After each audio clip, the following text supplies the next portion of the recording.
Everybody have your notes, pens, laptop, ink pen. I tried to make a dramatic entrance, so the answer to that would be yes.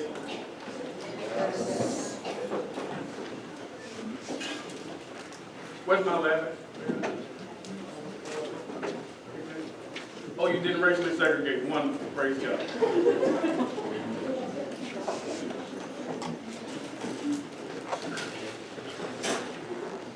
All right, so good morning. I'm Chris Randall. I am happy to see all of you this morning. What I'll be doing this morning is sort of a brief introduction to where I think race will be in the topic. And most of it, a little bit I'll do real quickly through slides, and most of it I'll do through like interactive conversation. So if you have any questions, concerns, etc., just let me know. Anything specific you want to know about. But the first thing I'm going to do is let you know that if you simply came to find out what anti-blackness is and how to beat it, it's probably time that you should know that I'm probably going to fail you. It's okay. The reason I said that is that I think the approach to critical arguments and debate, I think is problematic because people simply engage it from the perspective of how do I learn about these things insofar as I want to win. I think that is a societal problem, which is why we have so much spillover from a history of racialized oppression, right? So what I'm going to attempt to do today is sort of unpack where I think some of these ideas are. For many of you who've been here in the past, you know that I was right about slave ships on the ocean topic. I was right about the way in which we're going to talk about cyber surveillance, what those things were going to look like. So what I think is if you focus in on this conversation, you learn some of these things, and take it from a very personal perspective, I think a lot of this can be beneficial to you. If you understand some of these core ideas, I think that engaging in these conversations during the year will be extremely fruitful. All right?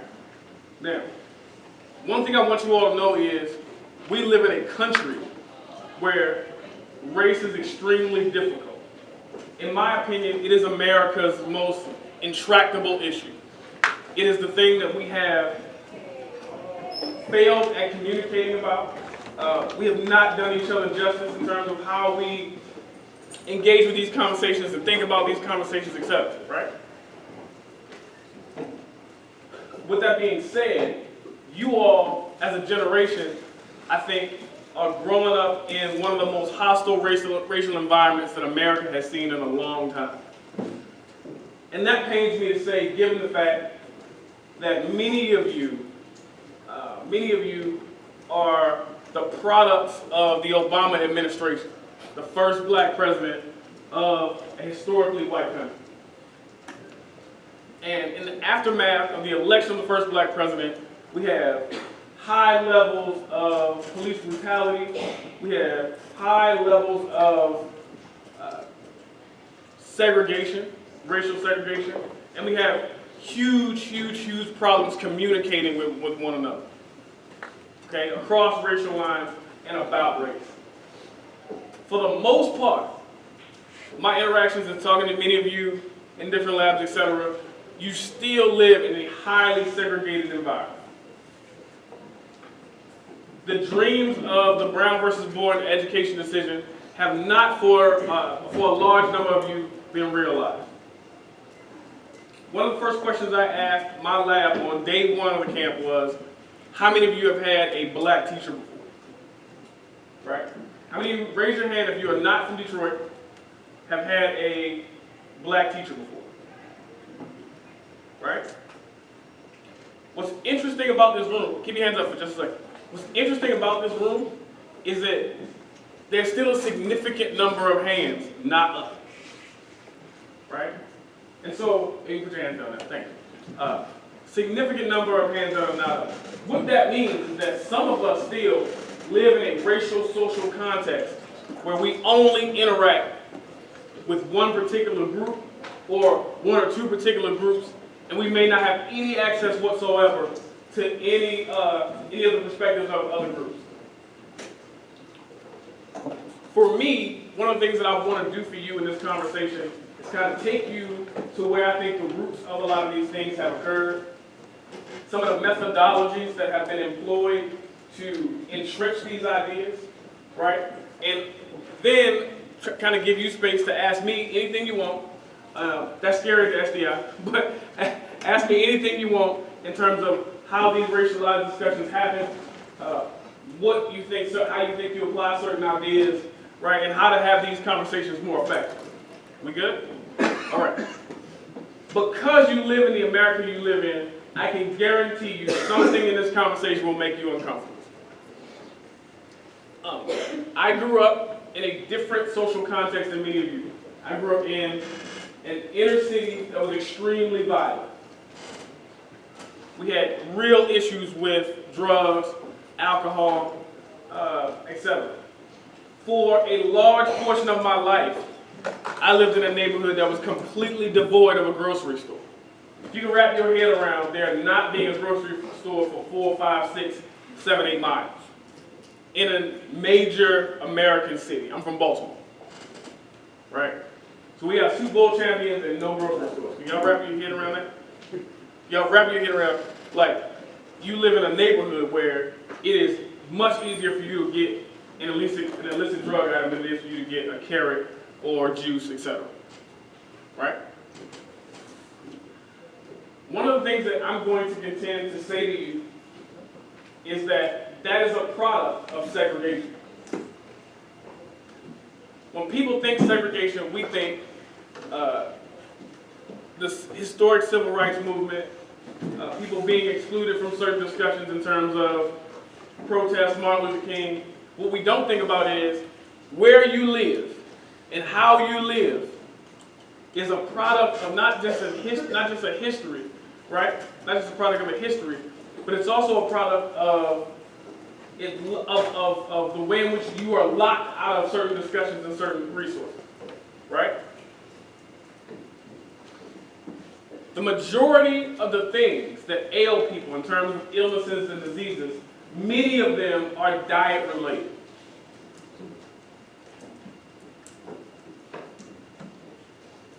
Which means that where you are, what you can purchase, affects your daily health.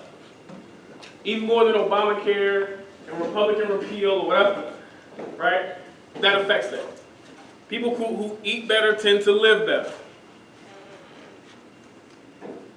A lot of those things, education, what schools you go to, what you have access to, the internet, clean water.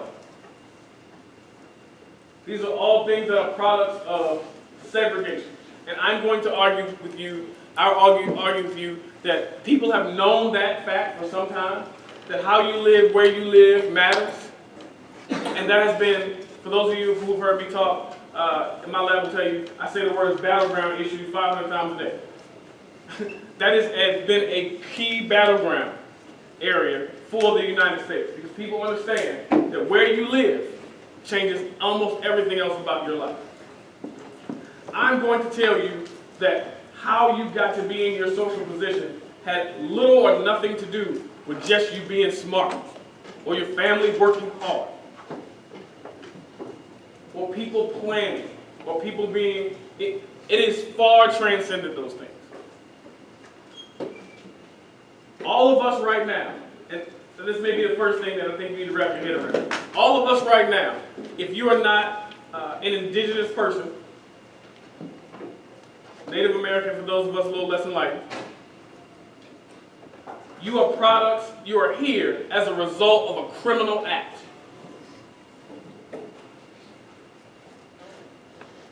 If you live in the United States and you are not an indigenous person, you are here as a beneficiary or as a result of a criminal act. If you're an African American, you are here because of chattel slavery. It's a criminal act. It's a fundamental violation of human rights. If your family immigrated to the United States voluntarily, the prosperity and the resource consumption and the likelihood of them having a better chance of life that attracted them to the United States is because of the United States' involvement in chattel slavery, in indigenous removal, in land theft.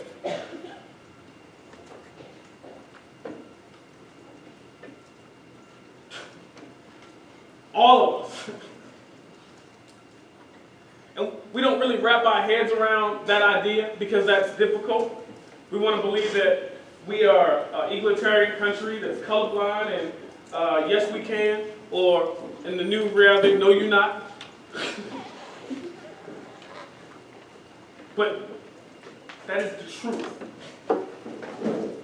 If your family is from the Caribbean, if your family is from West Africa, there's a hard reality that there's a huge chance that you may be here as a product of the African slave trade.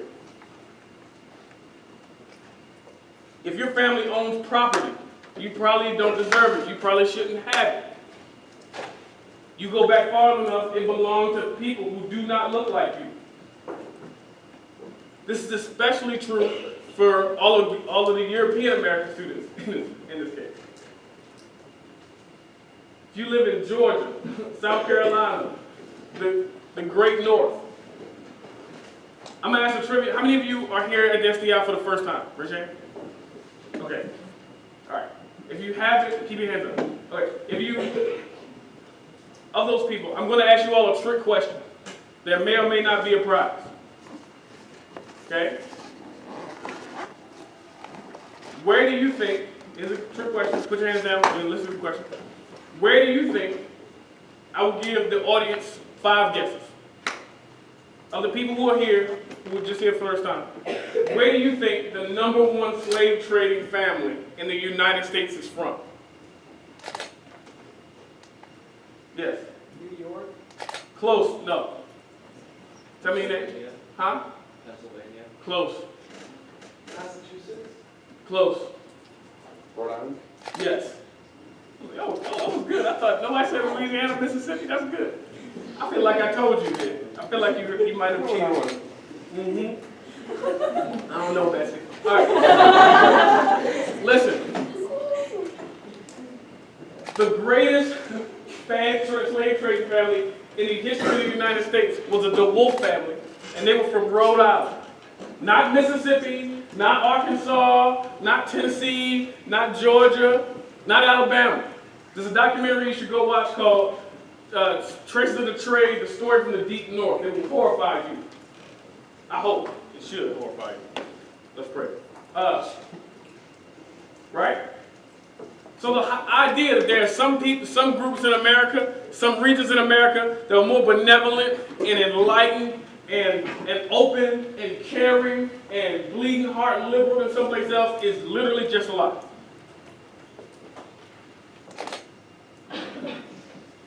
So what I'm going to do for the next few minutes is explaining to you how education is intertwined in all of this, give you some resources on this question, and then let's open it up for some dialogue, and then I'll explain to you sort of how some of the academic theories that you've learned in debate apply here. All right?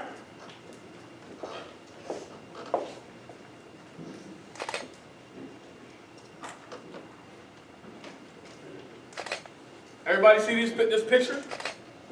Okay. On the right is a man named Jonathan Belcher. Of the people who have seen me during camp, I will not be stealing his swag. His swag is safe. On the left is Sophia of Hanover. This group came together to meet in 1704. Raise your hand if you can tell me what year the United States was founded. Green hat, what's your name? James. 1776. 1776.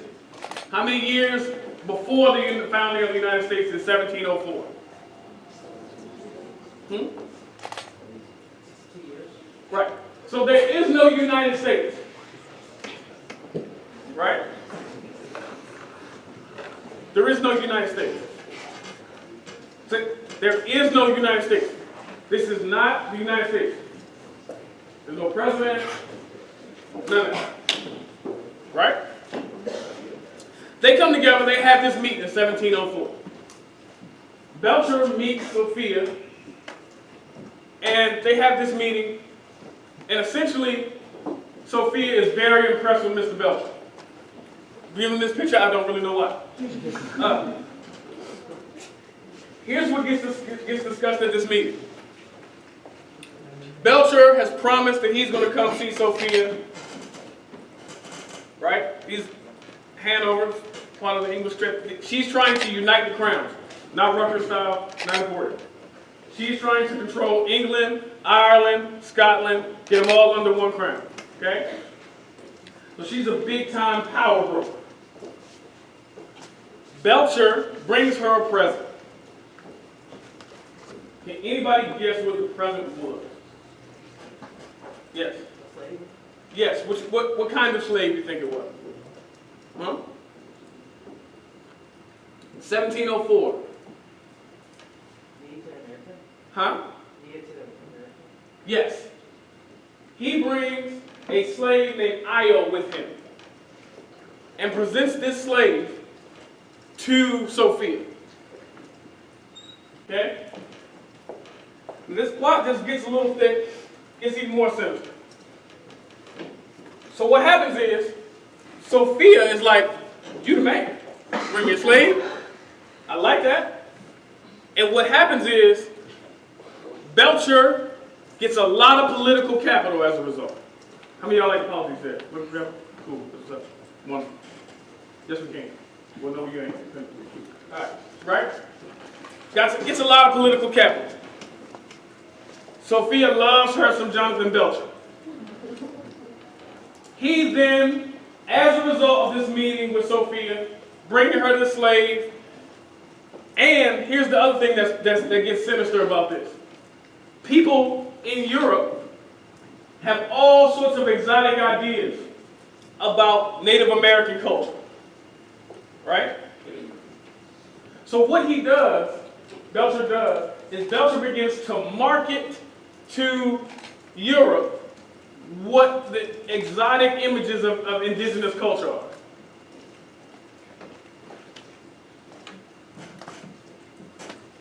So he brings Io, dress Io up real stereotypical. Tells Sophia all these fanciful stories. You can find a kind of a more in-depth description of this story in a book called Ebony and Ivy. Race, Slavery, and the Troubling History of the Ivy League by Craig Stephen Wilder. That's a book that I think is indispensable on this topic. Everybody got that? Huh? It's called Ebony and Ivy, the troubling history, the race, slavery, and the troubling history of the Ivy League. The author's name is Craig Stephen Wilder. You got that? Say it one more time. Ebony and Ivy, Race, Slavery, and the Troubling History of the Ivy League by Craig Stephen Wilder. Okay? Now, I went to Rutgers University. I found out by reading this book, Ebony and Ivy, that guess what? Chris Randall, for all my rhetoric, went to a school built by slaves. In the good North, in New Jersey, where all the teams play and none of the teams claim.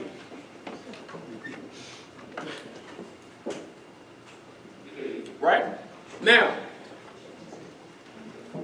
Belcher, I told you he gets a lot of political capital. So, eventually, the grandson of Sophia, King George, as this guy Belcher begins to age, he gets a lot of power. So what happens is, Belcher basically becomes one of the big entertainers of the royal family, because he's bringing them indigenous slaves, he's bringing them all sorts of things from the colonies, etc. So Belcher becomes the governor of Massachusetts. And guess what that makes him? Basically the person that controls Harvard University. Okay?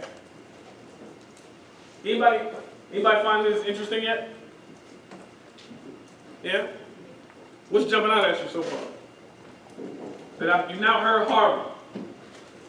Yes. The fact that it was so easy to take some sort of a God principle gift and use that as a Absolutely. What else? The biggest universities are in Ivy League. They're super hard to get in. They're supposed to be super smart. Go there, actually built by slaves. Yeah, but what year is it? It's the 1700s, right? So now you're already starting to see a link between racialized oppression, colonialism, and big-time education. Several hundred years before Millikan, several hundred years before Brown versus Board of Education, we are beginning to concretize this link. Also, right? Bless you. Also, that's in 1729 he becomes the governor of Massachusetts. Then he turns around and he essentially gets the same position in 1741 in New Jersey. And he gets a similar control of the College of New Jersey. Guess what that is called today? Huh? Princeton. So now you got two Ivy League schools involved. By the time we finally finish building the first British colony, the first 5 colonies in Britain, all of them are connected to the slave trade and the genocide of indigenous Americans. So schools like Harvard, William and Mary, Yale, Cardington, Barbados, right? The expansion of white supremacist ideas, of European colonization, etc., are completely and inextricably linked to the creation of our first institutions, Western institutions of learning in what we now know as the United States. Here's a good soundbite for you. There is no school if there is no killing. Malcolm X once referred to schools as the killing fields. He's not all the way off.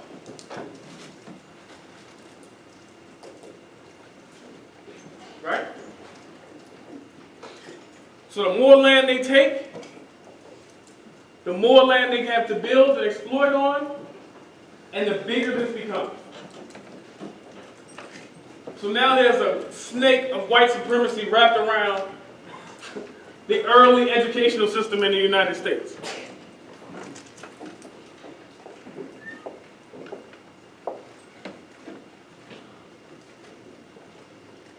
Does anybody know these good regal looking folks?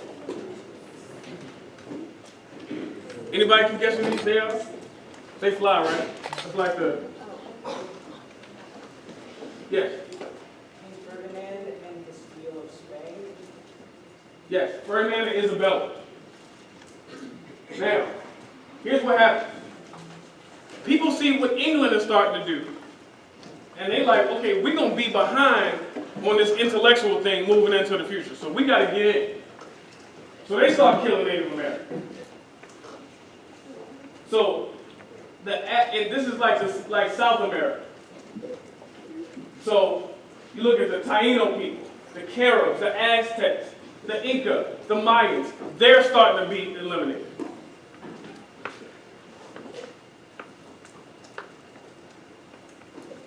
And so what you're seeing right now, and I guarantee you the way that people are going to be talking about this, is that the shirking of this history, the way we think about this, allows us to continue to do bad things in the future. Watch out for the settler colonialism discussion right around now. Yes?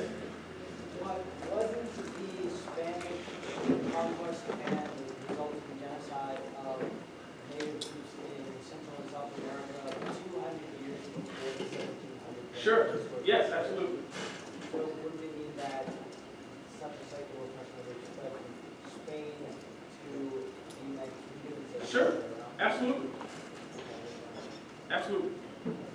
So the way in which you're thinking about European colonization,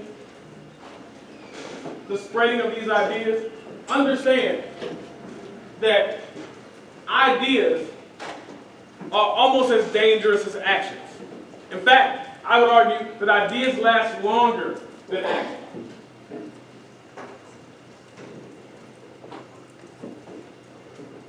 I think this era in our history, from the early 1500s to the early 1700s, is when you start really seeing what Jerome was going to call the politics of disposability.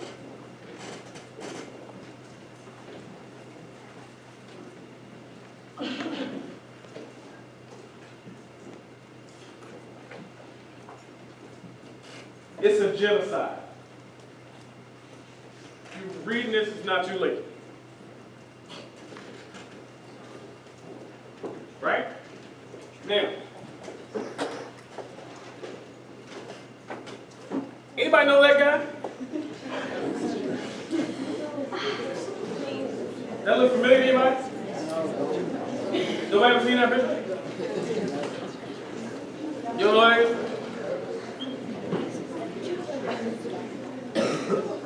Anybody know that? You know what that is? It's who? That is Jerusalem Slim. That is Jesus.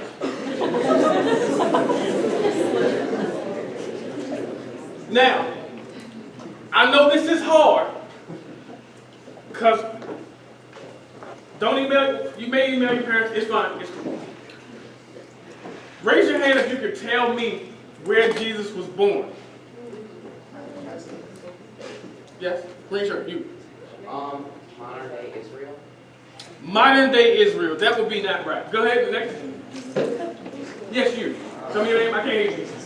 Huh? Tell me your name. Bernard. Wait, what you got? According to the Bible in Bethlehem. Can anybody tell me where that's at? Huh? Yes. Stand close. Look, go up a little further. Yes.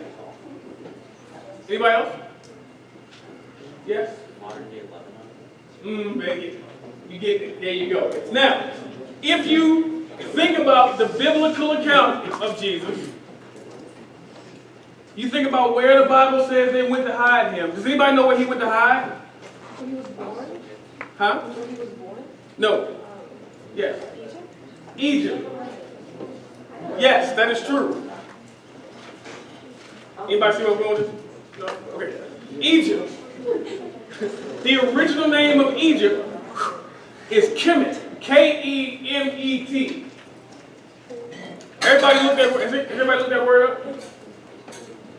Huh? Sure. What is that word? What is that? What? I can't hear you. Kemet means what? Land of the blacks. I'm going to let y'all look at this picture again.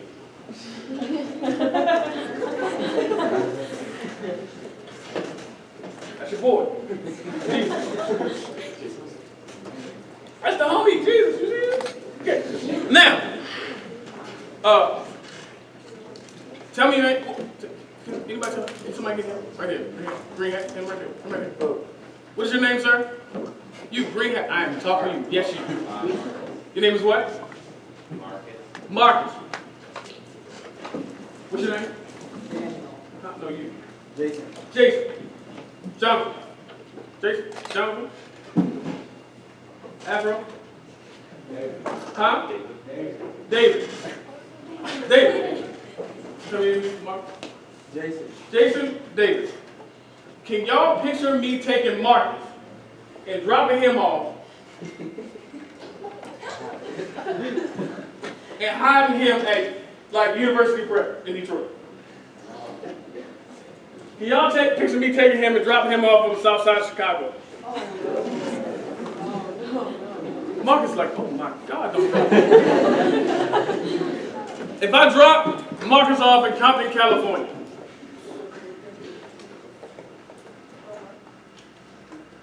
if I drop Marcus off in West Baltimore, where they shot the wire, what will happen to Marcus? You think, not me. What do y'all think will happen? Be clear that I did not say it. In case you see, boss, look. Okay, huh? You said what? What you think would happen, Marcus? What? Could you hide? Probably not. Why not? What? This is not a trick question, I promise. Why not? Why do you think you couldn't hide? This is not a trick question, Marcus. Because you're what? See, because I'm white. Good job.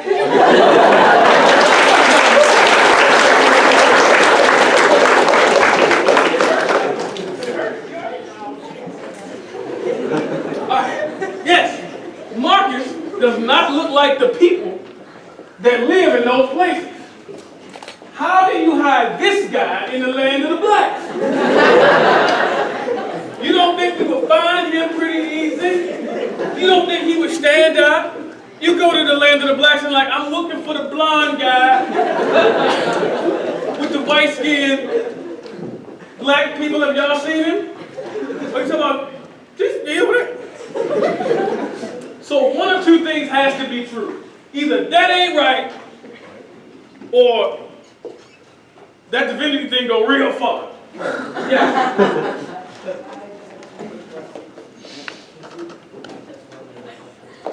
I can't hear you. Isn't Bethlehem located in modern day Palestine? Sure. And so wouldn't that mean that... That he was white? No, it does not mean that. Does that mean that he was mostly of Arab descent or something? What? Okay, you gotta remember, this ain't like, this is pre-colonial era. There's no Arab invasion yet. We ain't really got all that going. Yeah, I know, but since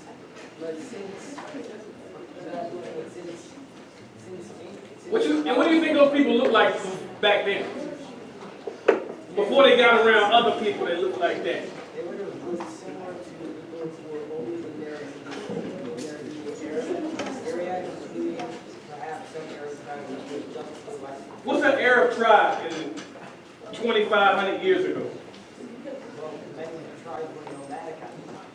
And where they migrate from, sir? This is what we're trying to get to. They're migrating in the Arabian Peninsula to get... Let's try it again. That helps. I'm gonna help you out. I know it's hard. I know you want them real bad. You can't have them. All right, listen. You look at the fossilized evidence that is happening. 4.4 million years old, one of the oldest ones. In Uganda, where's that? That's in Africa. Okay, where Africa? That is in Central Eastern. Okay, so we all start migrating. Yes, we all started billions of years ago migrating from Africa. However, How do you get that guy? From Uganda. billions of years. And also, You think you get that guy? billions of years ago is not Yes. You won't get that guy. That's true. I know it's tough. Yes. You get that guy if you have a different way of migration. You don't get that guy with that way of migration. How do you get? Does that look like brass? It's not just for migrating from Africa, but I mean that's still a very different way. How do you get? Is that brass? How do you know? Yes. Quiet on a sec.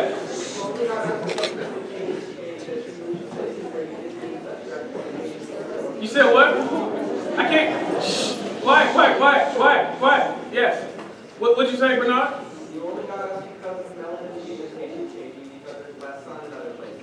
Right. How much sun, did that look like? That's a lot of sun loss, homie. It ain't really that cold in Palestine. Just saying. Yes. Yes. I see you. Yes. What's your name?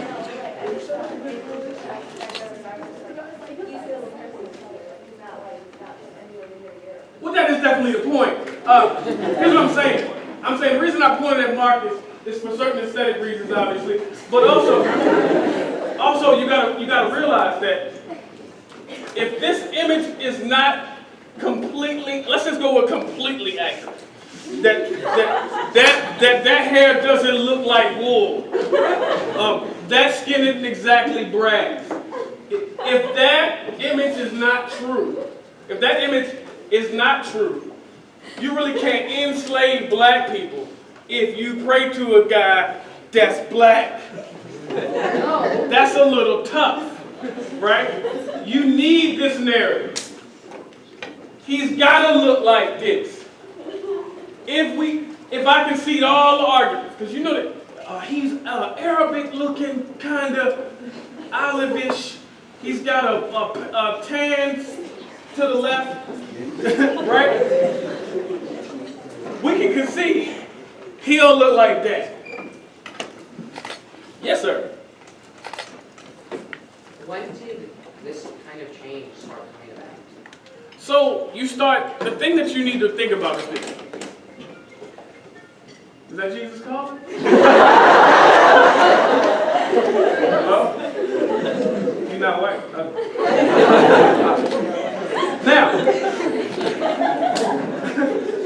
Jesus is like, don't lie on me. So, think about it this way, right?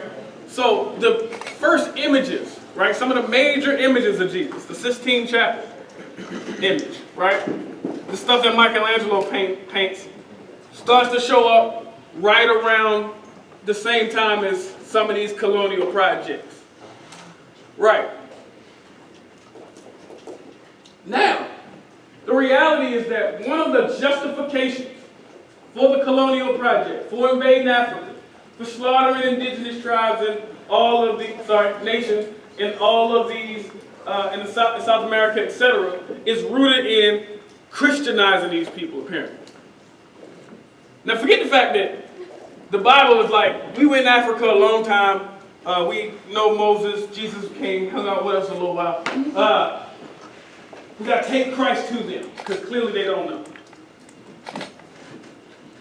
Because if he looks like that, then people who look like me probably don't know him. And that logic kind of makes sense if you believe that. Now,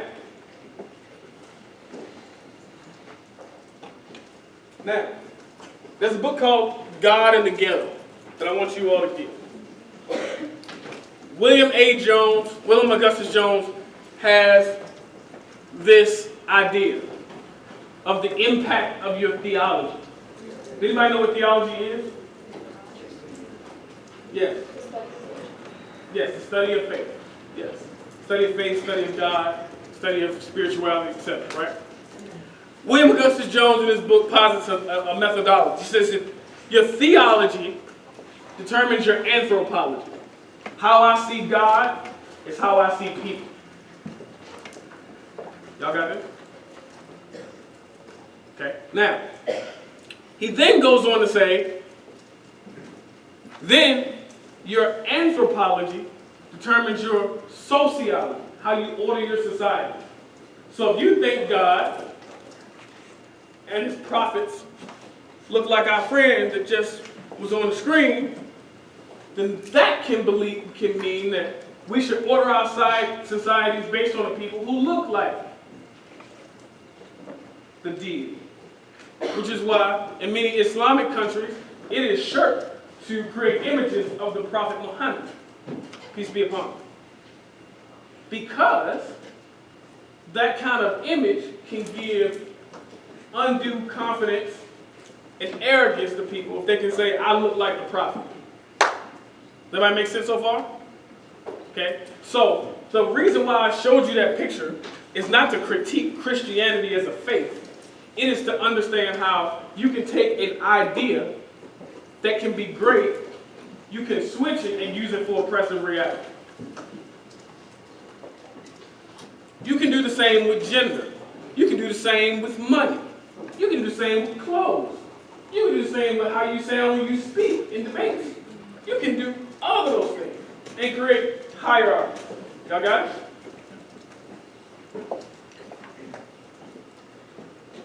Now, African chattel enslavement. Here's what happened. We have differing accounts. Some say between 1604 and 1605. Some say between 1605 and 1619. The stories are interesting.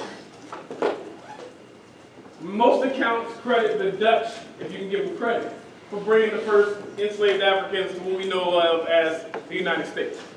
Okay? Now, I don't care how bad of business people you are. If I give you a business model where you're producing a product and I say everybody who works for you works for free, you getting rich. I don't care if you make erasers, pencils, toilet paper socks, right? But imagine if you have things like cotton and agricultural products. The amount of wealth that the United States was able to gain from this situation was incredible. Right? And those people are integral to what we now see and what we understand as the creation of our modern universe, which is also linked to our particular history as it pertains to education in general. Okay?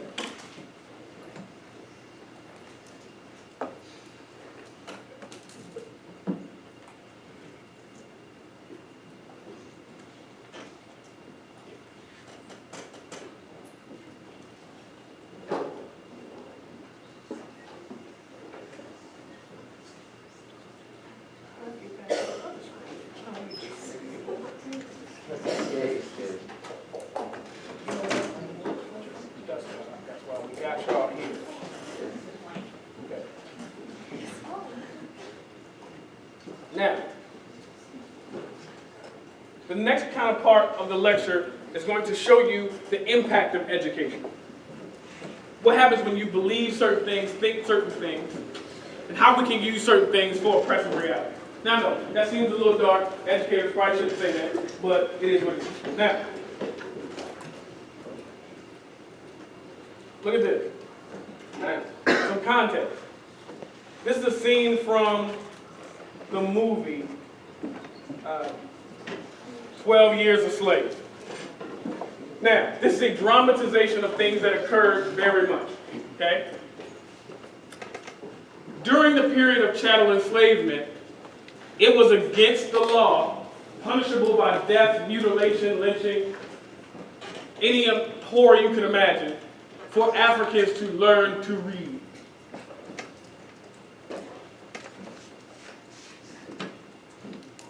Which is why with Superman, and my favorite rapper 50 Cent decided he was going to say 444 was too smart.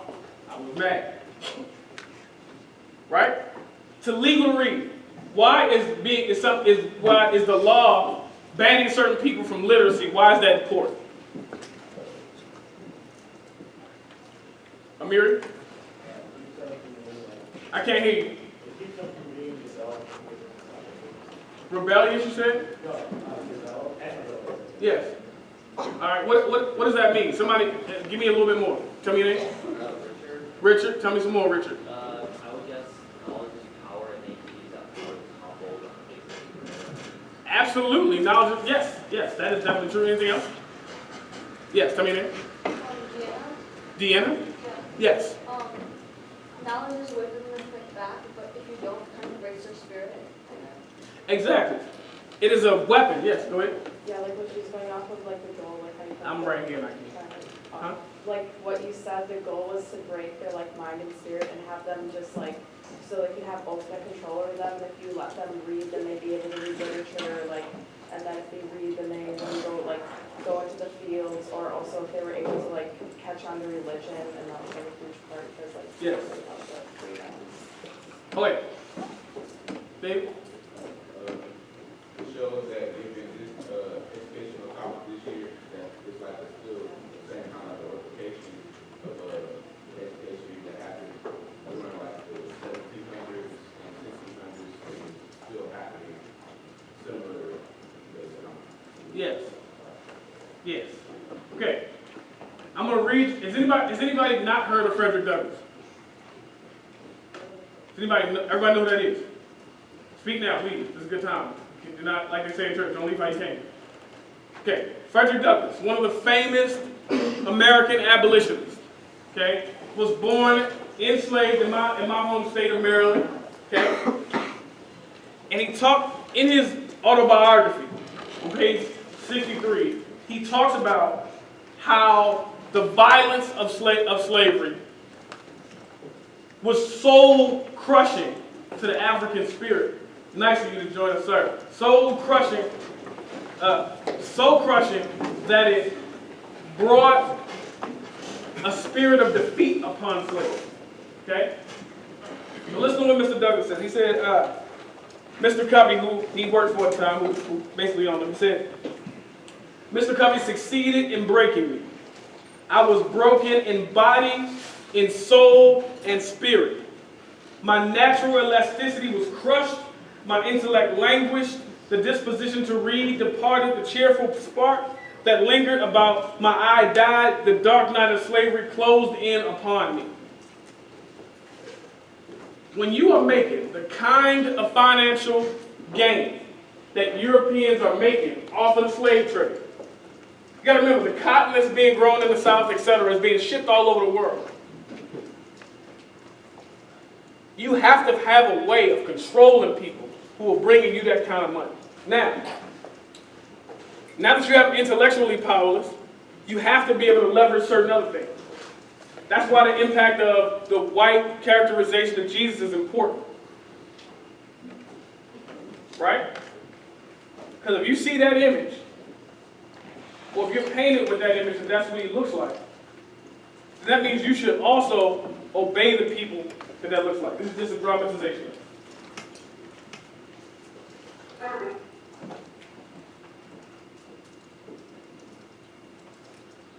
Servant,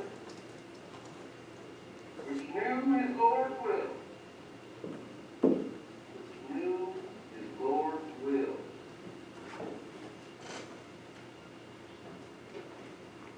prepared not himself, neither did according to his will, shall be beaten with many stripes. Stripes. That means that don't obey his Lord. That's his master, you see. That there nigger shall be beaten with many stripes. Now many signifies a great thing. 40, 150 lashes.